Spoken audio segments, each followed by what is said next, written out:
This is Chapter 7, Section 2, beginning on page 194, Convention and Compromise. American Diary. By 1786, many Americans were blaming the inadequate Confederation for the nation's foreign policy problems, as well as its economic troubles. Edmund Randolph of Virginia, one of 55 delegates called to Philadelphia for the specific purpose of revising the Articles of Confederation, delivered the opening speech saying, quote, "It is absolutely necessary in this difficult crisis to prevent America's downfall," close quote. From our nation's great heritage. A call for courage. Main idea. The government under the Articles of Confederation faced many problems. History and you. You make a plan, but the plan is not working. What do you do? Read to learn about the issues that challenged the government. Many Americans called for the Articles of Confederation to be changed. Excuse me.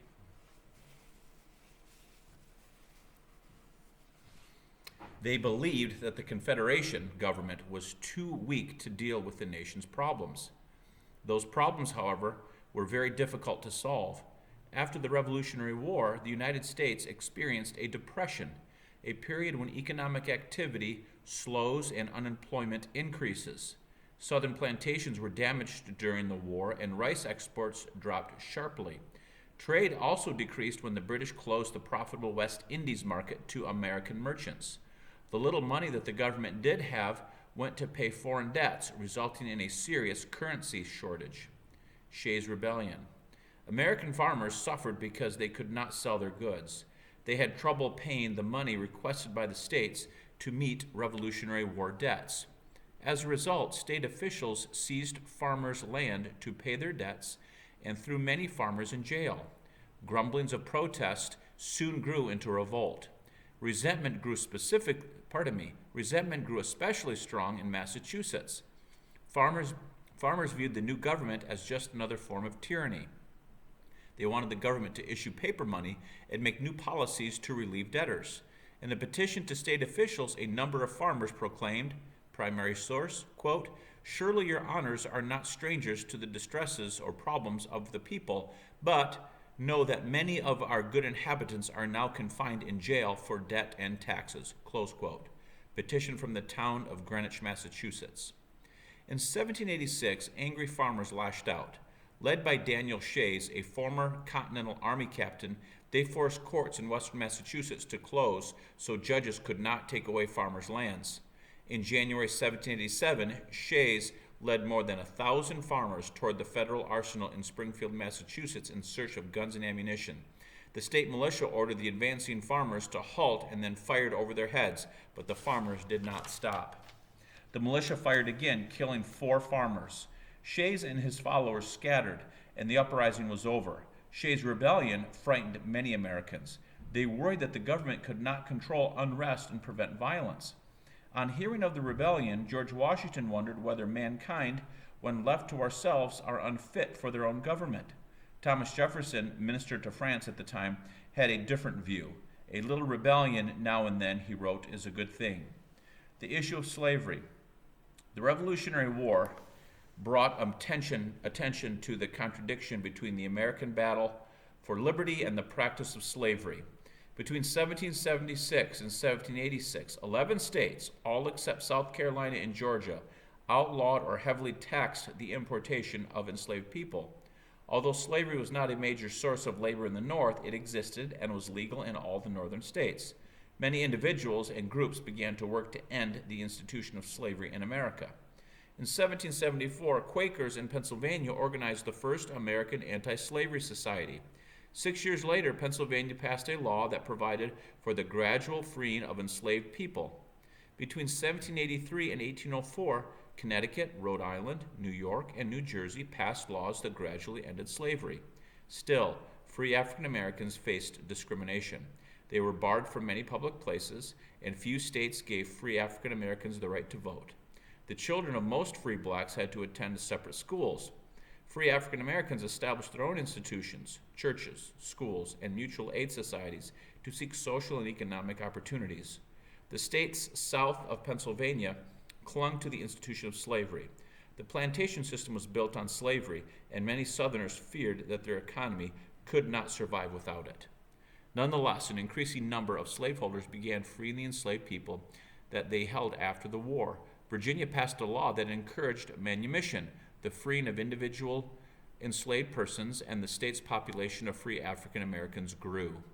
The abolition of slavery in the North divided the new country on the critical issue of whether people should be allowed to keep other human beings in bondage. This division came at the time when many American leaders decided that the Articles of Confederation needed to be strengthened. In the summer of 1787, when state representatives assembled to plan a new government, they compromised on this issue. It would take a civil war to settle the slavery question. Reading check, explaining. How did the North and South differ on slavery? The Constitutional Convention. Main idea. National leaders reshaped the government. History and you. When your family or group of friends faces a problem, does everyone agree to a solution right away? Read about how certain political views changed the United States government. The American Revolution led to a union of 13 states, but had not yet created a nation. Some leaders were satisfied with a system of independent state governments that resembled the old colonial governments. Others supported a strong national government. They demanded a reform of the Articles of Confederation. Two Americans who were active in the movement for change were James Madison, a Virginia planter, and Alexander Hamilton, a New York lawyer. In September 1786, Hamilton proposed calling a convention or meeting in Philadelphia to discuss trade issues.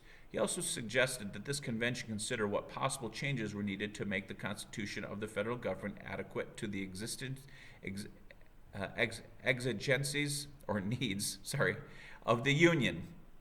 At first, George Washington was not enthusiastic about the movement to revise the Articles of Confederation. When Washington heard about Shays' Rebellion, however, he changed his mind. After Washington agreed to attend the Philadelphia Convention, the meeting took on greater significance. The Philadelphia meeting began in May of 1787 and continued through one of the hottest summers on record. The 55 delegates included planters, merchants, lawyers, physicians, generals, governors, and a college president. Three of the delegates were under 30 years of age, and one, Benjamin Franklin, was over 80. Many were well educated. At a time when only one white man in 1,000 went to college, 26 of the delegates had college degrees. Other groups, such as Native Americans, African Americans, and women, were not considered part of the political process, so they were not represented at the convention. The presence of George Washington and Benjamin Franklin ensured that many people would trust the convention's work. Two Philadelphians also played key roles. James Wilson often read Franklin's speeches and did important work on the details of the Constitution. Gouverneur Morris, a powerful speaker and writer, wrote the final draft of the Constitution. James Madison was a keen supporter of a strong national government. Madison's careful notes documented the convention's work. Madison is often called the father of the Constitution because he was the author of the basic plan of government that the convention adopted.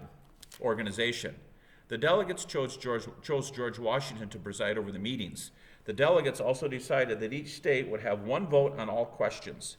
A simple majority vote of those states present would make decisions. No meetings could be held unless delegates from at least 7 of the 13 states were present. Sessions were not open to the public, which allowed the delegates to talk freely. The Virginia Plan. The convention opened with a surprise from the Virginia delegation. Edmund Randolph proposed the creation of a strong national government. He introduced the Virginia Plan, which was largely the work of James Madison. The plan called for a 2-house legislature, a chief executive chosen by the legislature, and a court system.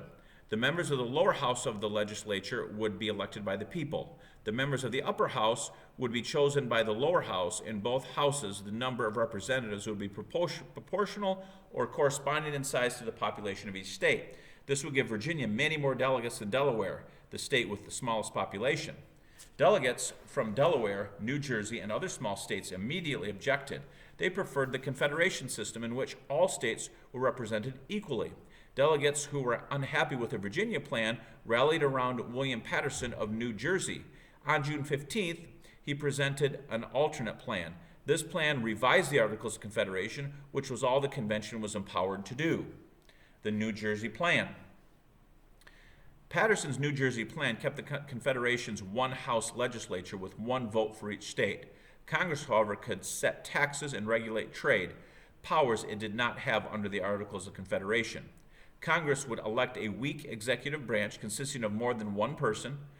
Patterson argued that the convention should not deprive the smaller states of the equality they had under the Articles. Thus, his plan was designed simply to amend or approve the Articles. Reading check. Making connections. How did Shays' Rebellion influence the Constitutional Convention? Compromise wins out. Main idea. A new constitution is adopted. History and you. To resolve differences of opinion in a group, do you discuss options until you reach an agreement? Read how delegates reached a compromise on important issues. The delegates had to decide whether to simply revise the Articles of Confederation or write a constitution for a new national government. On June 19th, the states voted to work toward a national government based on the Virginia Plan, but they still had to resolve the thorny issue of representation that divided the large and small states. The Great Compromise. The convention appointed a committee to resolve their disagreements. Roger Sherman of Connecticut suggested what came to be known as the Great Compromise. A compromise is an agreement between two or more sides in which each side gives up some of what it wants. Sherman proposed a two-house legislature. In the lower house, the House of Representatives, the number of seats for each state would vary based on the state's population. In the upper house, the Senate, each state would have two members.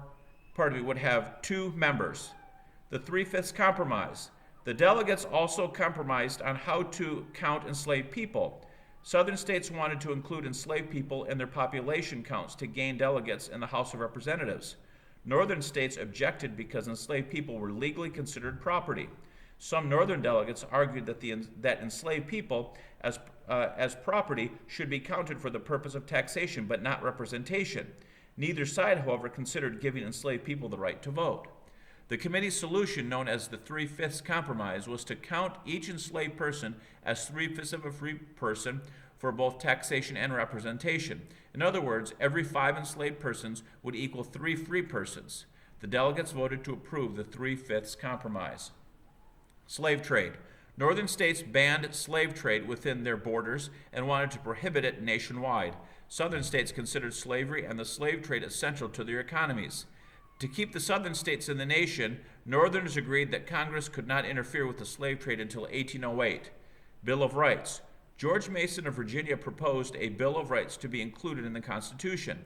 Some delegates worried that without a Bill of Rights, the new national government might abuse its power. However, most delegates believed that the Constitution, with its carefully defined list of government powers, provided adequate protection of individual rights. Mason's proposal was defeated. Approving the Constitution. The committees finished their work in late summer. On September 17, 1787, the delegates assembled in Philadelphia to sign the document. 3 delegates refused to sign: Elbridge Gerry of Massachusetts, and Edmund Randolph and George Mason of Virginia. Gerry and Mason would not sign without a Bill of Rights. The approved draft of the Constitution was then sent to the states for consideration.